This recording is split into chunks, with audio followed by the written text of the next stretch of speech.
আমরা একটা কাজ ভেবেছিলাম যে আমাদের যেসব কেন্দ্র মন্দিরগুলো আছে, ধরা যাক একটা আলো পড়ছে অন্ধকারের রাতে, এই মাঠের মধ্যে যদি একটা আলো লাগিয়ে দিই, তাহলে কি হবে? এই আলোটা যতটুকু সীমাকে আলোকিত করতে পারবে ততটুকুতেই আলো থাকবে, বাইরেটা কিন্তু অন্ধকার থেকে যাবে, তাই নয় কি? তাহলে আমরা কি করতে পারি, ছোট ছোট কয়েকটা আলো লাগিয়ে দিতে পারি চারিপাশে বুঝে বুঝে। তাহলে কি হবে, এই গোটা মাঠটাই আলোকিত হয়ে যাবে। এই বড় আলোটার পাশে আমরা ছোট ছোট আরো কিছু আলো লাগিয়ে দিতে পারি, ছোট ছোট টুনি বাল্বের মতন লাগিয়ে দিলেও মোটামুটি পথ দেখে দেখে চলে আসা যাবে, যদি ঠিক মতন লাগানো যায়, তাই নয় কি? এইরকম ভাবে আমরা একটা প্ল্যান করেছিলাম যে উপযোজনা কেন্দ্র খোলা যাবে। প্রত্যেকটা কেন্দ্র মন্দিরের চারপাশে ছত্র ছায়ার মতন উপযোজনা কেন্দ্রগুলো খুলবে। এই যে উপযোজনা কেন্দ্রগুলো খুলবে, সেগুলো কিন্তু নিজেরা বুঝুন আগে, যে উপযোজনা কেন্দ্র খুলতে গেলে যে বাবাইদা বলেছে স্বস্তি, এরকম কিন্তু কোনো কথা ছিল না। তাকে স্বস্তি নিতে হবে তবেই উপযোজনা কেন্দ্র খুলতে পারবে, এরকম কথা ছিল না। স্বস্তি নিলে ভালো হয়, এরকম একটা কথা ছিল। কিন্তু তারপরে এই নয় যে স্বস্তি ছাড়া হবে না, গেল কথা। উপযোজনা কেন্দ্র খুলতে গিয়ে দেখা গেল যে মন্দিরের মাধ্যম দিয়ে যদি ইষ্টবিধি পাঠানো যাচ্ছে, তাহলে অনেক সময় মডেল থাকার জন্য যেখান থেকে প্রশস্তি বেরোবে সেগুলো ঠিক মতন আসছে না। উপযোজনা কেন্দ্র ব্যতি রেখেও কিছু কিছু লোক এখনো সাপের মতন ভেতরে ভেতরে খেলে যাচ্ছেন, যদি এর থেকে কিছুটা সুবিধা তারা পেয়ে যান। এখানে কিন্তু অন্যায্যতা। আপনি সাপের মতন খেলবেন কেন?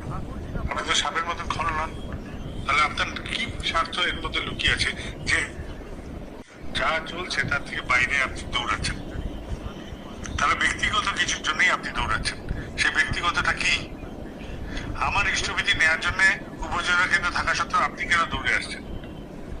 তাহলে আপনার স্বার্থটা কোথায়? এটা জিজ্ঞাসা করুন, আপনি কি স্বার্থে দৌড়াচ্ছেন?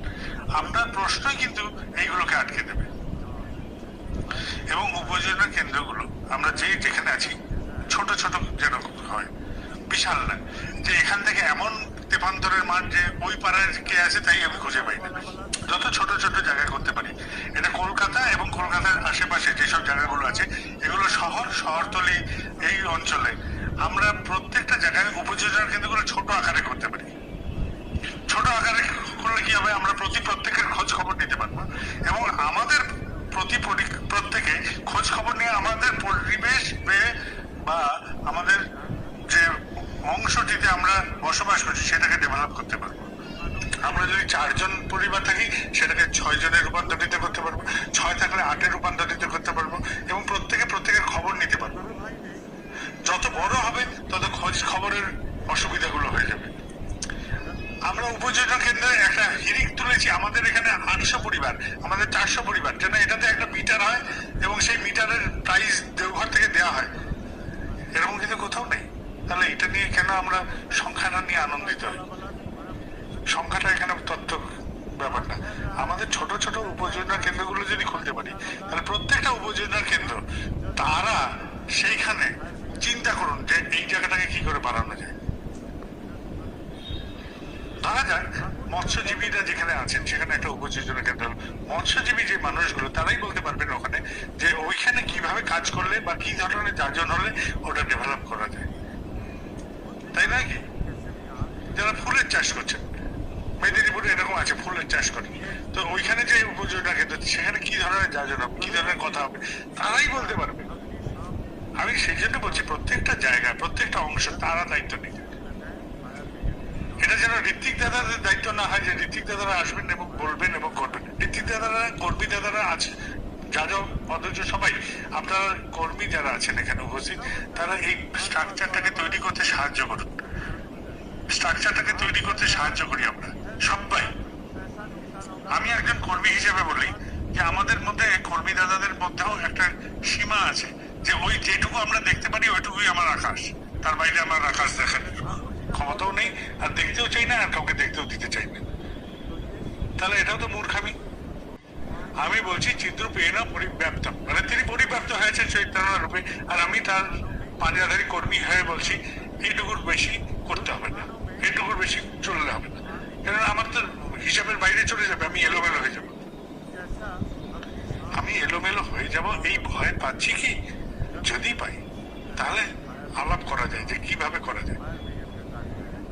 এইভাবে ভাবেন, ছোট ছোট ছোট ছোট এরকম করে ইউনিট গুলো, এই ইউনিট গুলোর কি কাজ হবে? প্রত্যেকটা মায়েরা আছে, প্রত্যেকটা দাদারা আছেন, ভাইরা আছে, বাচ্চাগুলো আছে, সবাই আমাদের যেই যেই জায়গায় উপযোজনা কেন্দ্র, আমরা সব জায়গাগুলোকে আগে দেখে নিতে পারি। যারা আগে দীক্ষা নিয়েছিলেন বর্তমানে ইষ্টবিধি করছেন, এই যে যারা দীক্ষা নিয়েছিলেন বর্তমানে ইষ্টবিধি করছেন, এটার সংখ্যা কিন্তু এখনো এলোমেলো হয়ে আছে আমাদের। আপনারা কাজে যারা করছেন তারা নিজেরাই বুঝতে পারছেন যে যে সংখ্যাটা দীক্ষিত এবং যে সংখ্যাটা ইষ্টবিধি পড়ান তার মধ্যে এখনো অসামঞ্জস্য রয়ে গেছে, তাই নয় কি? এটা তো আছে। তাহলে আমার পাড়াতে এনারা দীক্ষা নিয়েছিলেন, বর্তমানে এনারা দীক্ষা নিয়েছিলেন, এই কজন করছেন, এদের জায়গায় আর যাওয়া হয়নি, তারা তো করছেন না এবং তারা উপজনের ক্ষেত্রে ইষ্টবিধিও জমা দিতে আসছেন না, তাই ওদের বাড়িতে আমাদের যাওয়ার ব্যাপার নেই। এটা ভুল। আপনারা মায়েরা আছেন, সবার আগে আপনারা দৌড়ান ওদের বাড়িতে, লিস্ট বের করুন নিজেদের উপজনের ক্ষেত্রে কোথায় কোথায় দীক্ষা হয়েছিল, তাদের বাড়িতে আপনারা যান। কেন বাড়িতে আপনারা ঢুকতে পারবেন, সব মায়েরা ঢুকতে পারেন ভেতরে, দাদাদের কিন্তু ভেতরে ঢোকার ক্ষমতা নেই, তাদের অনেক জায়গায় বাধা দিতে পারে। আমাদের কৃষ্টি বলে যে পুরুষ মানুষ, বাইরের পুরুষ মানুষ হলে বাইরের বসার ঘরে বসবে বা বারান্দায় বসবে বা বাইরে বসবে। যদি একটাই ঘর থাকে তাহলে তারকে বলবে যে আপনি একটু বাইরে আসুন, উনি না এলে আপনি আসবেন না।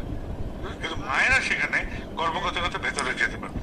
আপনারা ভেতরে যান, কথা বলেন, দেখবেন যে ছোট ছোট জিনিস, খুবই ছোট, যে অসহ্য হয়েছিল বাড়িতে একবার, সেই যে ইষ্টবিধি বন্ধ হয়েছে আর করিনি, একটা ছোট্ট কারণ। বলবে যে আমি ওই মেদিনীপুরে আমার শ্বশুর বাড়িতে গেছিলাম, ইষ্টবিধি তারিখ এসেছিল, ওখানে খুঁজে পাইনি, ওখানে অসুস্থ হয়ে যায় বউ, তো 1 মাস 1.5 মাস ছিলাম, ওই যে বন্ধ হয়েছে আর করা হয়নি। ছোট ছোট কারণ, একদম ছোট্ট নগণ্য অনেকগুলো কারণে এই যে অসামঞ্জস্যটা আছে আমাদের দীক্ষার সংখ্যা এবং ইষ্টবিধির সংখ্যা, সেটা অনেকটা কমে আসবে, অনেকটা কমে আসবে। যদি 100-তে 100 না হয়, 100-তে 90 নিয়ে আসতে পারি আমরা।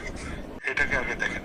প্রত্যেকটা কেন্দ্র মন্দির যারা পরিচালনা করছেন, প্রত্যেক কেন্দ্র মন্দির পরিচালনা যারা যারা যেখানে করছেন, তারা এই উপযোজনাগুলোকে এইভাবে তৈরি করেন। তাহলে দেখবেন যে আমাদের কাজ কিন্তু মন্দিরটা না, এখানে ভ্রান্তি হয়। আমাদের মন্দিরটা করতে গিয়ে শুরু তো করি যে সবাই মিলে করবো, দেখা গেল যে আমার জমিদারি একটা তৈরি করে ফেলেছি অগোচরে। ওই অর্থমান যশের প্রথম কথা বলেছিলাম, সেই জিনিস হয়ে যাবে।